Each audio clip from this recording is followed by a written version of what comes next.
Good evening, everyone. I wanted to bring this to your attention because this was very disappointing to me.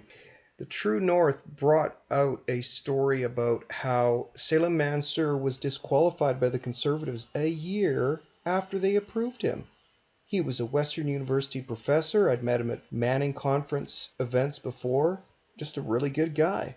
He spoke, even as a Muslim, against radical Islam. You would have thought he would have been perfect as a conservative candidate. And apparently it was Hamish Marshall who said last week, yeah, you wrote some things in the past, and the liberals are going to say you're Islamaphobic, and it's going to be disruptive to the party's national campaign. When you're getting a medal from the Senate for promoting interfaith understanding from a conservative senator, wow, this is a good man. Islam's Predicament, he wrote. Perspectives of a Dissident Muslim.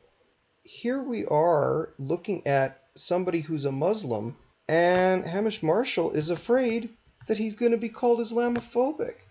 That makes absolutely no sense.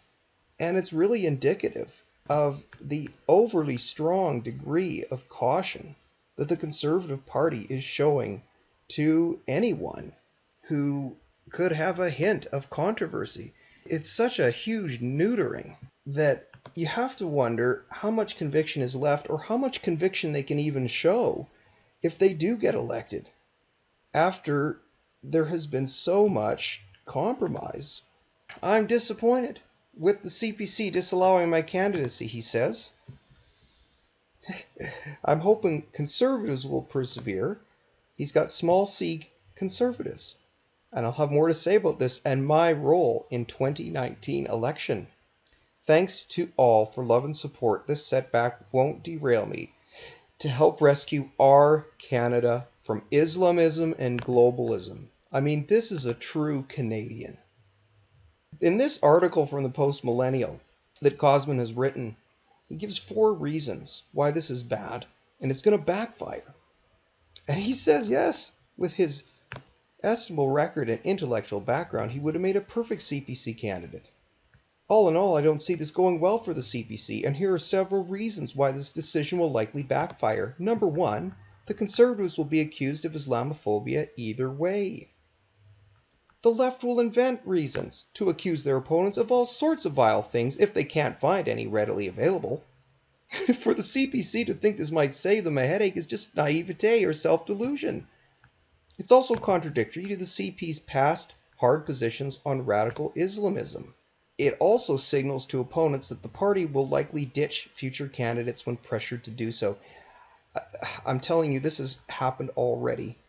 And I've talked to some that it has happened to, or it has happened to their spouses, where if there's a hint of anything, they're getting nixed. And sometimes they're doing it the day before the nomination vote.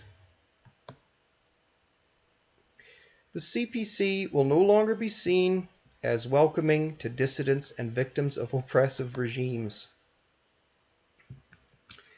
Oh, and by ditching Mansur, the CPC is setting an example to its other candidates that when the going will inevitably get tough, the party will likely not stand behind them. It isn't good news. It confirms to me that I've made the right decision in becoming a candidate for the People's Party of Canada in Cypress Hills grasslands in southwest Saskatchewan. So I welcome your comments below, and especially if you're a conservative supporter that's really thinking twice now because of what you're seeing.